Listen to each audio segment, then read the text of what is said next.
بسم اللہ الرحمن الرحیم۔ السلام علیکم دوستو، یہ کہانی ایک 12 سالہ لڑکے کی ہے۔ اس کے والد کی 5 سال پہلے موت ہو گئی تھی۔ اس کے گھر میں 3 لوگ تھے، اس کی ماں، اس کی بڑی بہن اور ایک وہ خود۔ اس لڑکے کا نام ساجد تھا۔ اس لڑکے کا باپ پرائیویٹ جاب کرتا تھا۔ انہوں نے سستے وقتوں میں ایک چھوٹا سا 3 منزلہ مکان بنایا تھا۔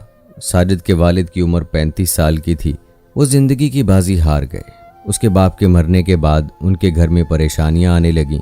ساجد کی ماں کی عمر اس وقت 30 سال تھی۔ دوستو، کہتے ہیں کہ غریب کا کوئی رشتہ دار اور دوست نہیں ہوتا۔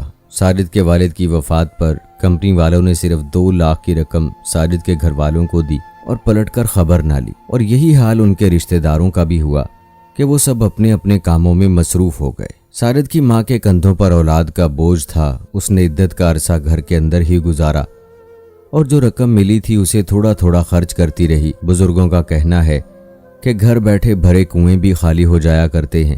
یہ تو صرف 2 لاکھ تھے جو مشکل سے 10 مہینوں تک کام آتے رہے اور ختم ہو گئے۔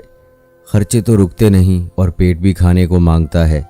اب خرچے کے لیے ان کے پاس پیسے نہ تھے اور آمدنی کا کوئی ذریعہ بھی نہیں تھا۔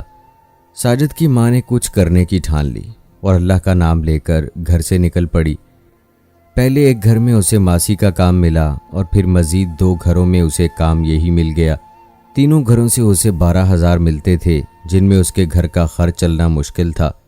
6,000 تو بچوں کی فیس میں چلے جاتے اور اسی طرح بل وغیرہ نکال کر پیچھے صرف 3-4 ہزار بچتے تھے۔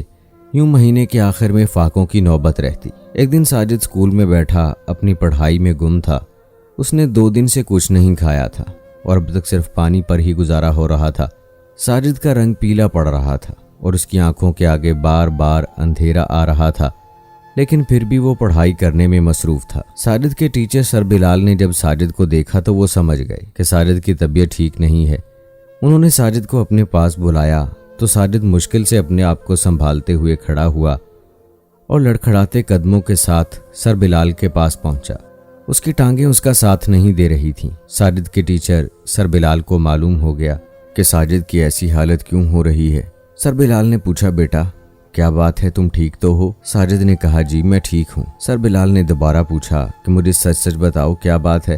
تو ساجد نے سر بلال کو بتایا کہ ان کے گھر میں 2 دن سے راشن ختم ہے اور اس کے گھر والوں نے 2 دن سے کچھ نہیں کھایا اور اسی وجہ سے اسے چکر آ رہے ہیں۔ سر بلال نے فوراً ساجد کو اپنے ساتھ لیا اور اسے اسٹاف روم میں بٹھا دیا اور چوکیدار کو کچھ پیسے دے کر بھیجا کہ جلدی سے کچھ کھانے کے لیے لاؤ۔ چوکیدار مارکیٹ گیا اور کچھ ہی دیر میں ایک برگر اور کولڈ ڈرنک ساتھ لے آیا۔ سر بلال نے فوراً وہ برگر ساجد کو دیا اور کہا، بیٹا یہ لو، اسے کھا لو۔ ساجد نے برگر کھایا اور ساتھ میں وہ کولڈ ڈرنک بھی پی لی، جس کے بعد اس کی آنکھوں کے آگے تھوڑی روشنی آئی۔ سر بلال نے ساجد سے پوچھا کہ اب طبیعت میں کچھ بہتری آئی؟ تو ساجد نے ہاں میں سر ہلا دیا۔ اس کے بعد ساجد کو کلاس میں بھیجتے ہوئے سر بلال نے کہا، بیٹا چھٹی کے وقت مجھ سے ملتے ہوئے جانا۔ چھٹی کے وقت جب ساجد سر بلال کے پاس آیا تو سر بلال نے کہا، رکو، ہم ساتھ جائیں گے۔ پھر وہ ساجد کا ہاتھ تھامے باہر نکلے، ساجد کو موٹر سائیکل پر بٹھایا اور مارکیٹ چلے گئے۔ مارکیٹ سے آٹے کا تھیلا، چاول، دالیں، چینی وغیرہ سب خریدا اور ساجد کے گھر پہنچ کر وہ سارا سامان ان کے کچن میں رکھوا دیا۔ ساجد کی والدہ گھر پر نہ تھیں، وہ تو بیچاری کام کر کے تھکی ہاری 2-3 بجے گھر پہنچتی تھیں۔ سر بلال نے ساجد سے کہا، بیٹا اب تمہیں فکر کرنے کی ضرورت نہیں، تم بس اپنی تعلیم پر توجہ دو۔ میں ہر مہینے 10 تاریخ تک کھانے پینے کا سامان تمہارے گھر پہنچا دیا کروں گا۔ دوستو، سر بلال کو جب یہ پتا چلا کہ ساجد یتیم ہے تو انہوں نے ساجد کی اسکول کی فیس بھی معاف کروا دی۔ جب والدہ گھر پہنچی تو راشن دیکھ کر ساجد سے پوچھا، یہ سب کہاں سے آیا ہے؟ تو ساجد نے پوری بات اپنی ماں کو بتا دی اور بتایا کہ اس کے سر بلال نے کہا ہے کہ وہ ہر مہینے کی 10 تاریخ تک گھر میں راشن پہنچا دیا کریں گے اور انہوں نے میری فیس بھی معاف کروا دی ہے۔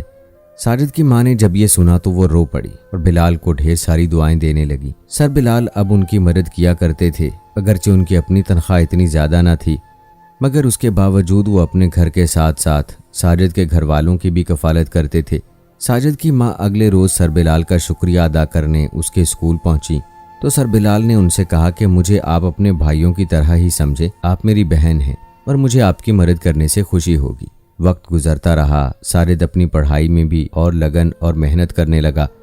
ساجد نے اپنے اسکول کی تعلیم مکمل کی اور پھر وہ وقت بھی آیا جب ساجد کو بیرون ملک ایک اچھی یونیورسٹی میں اسکالرشپ مل گئی۔ ساجد کی ماں اور بہن بہت خوش تھے۔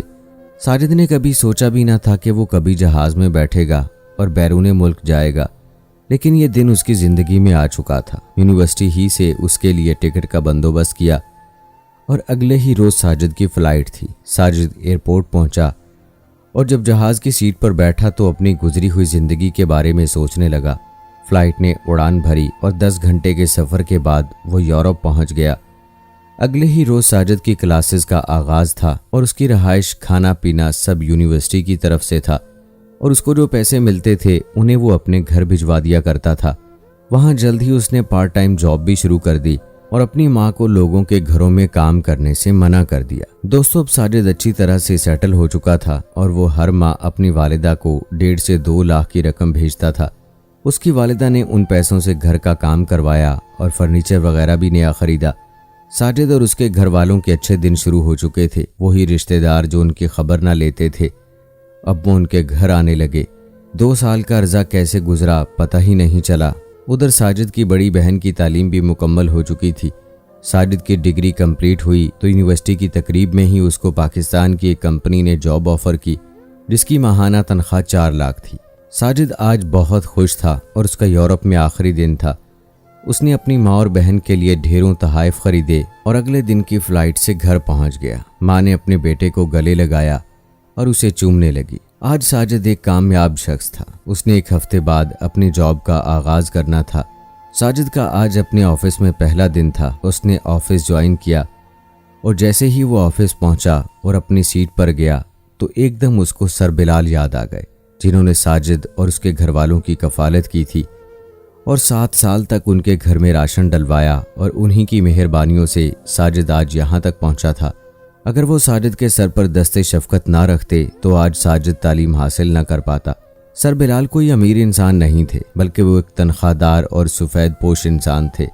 انہوں نے ساجد کی ماں کو اپنی بہن کہا تھا اور اس کا حق بھی ادا کیا۔ ساجد نے اسکول چھوڑنے کے بعد سر بلال کی خبر نہیں لی تھی۔ وہ بہت شرمندہ تھا۔ ساجد نے آفس کی گاڑی نکلوائی اور سیدھا اپنے اسکول پہنچا۔ وہاں جا کر سر بلال کا پتہ کیا تو معلوم ہوا کہ سر بلال تو 1 سال پہلے ہی اسکول چھوڑ چکے ہیں۔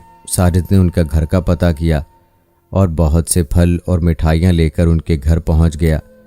سر بلال کافی کمزور ہو چکے تھے اور وہ ٹیوشن پڑھا رہے تھے جس سے ان کا گھر کا چولہا جلتا تھا۔ ساجد نے ان کی یہ حالت دیکھی تو بہت پریشان ہوا۔ سر بلال کی 1 بیٹی اور 2 بیٹے تھے۔ بیٹی گریجویشن کر چکی تھی جو ٹیوشن پڑھانے میں سر بلال کی مدد کیا کرتی تھی، اور بیٹی ابھی پڑھ رہے تھے۔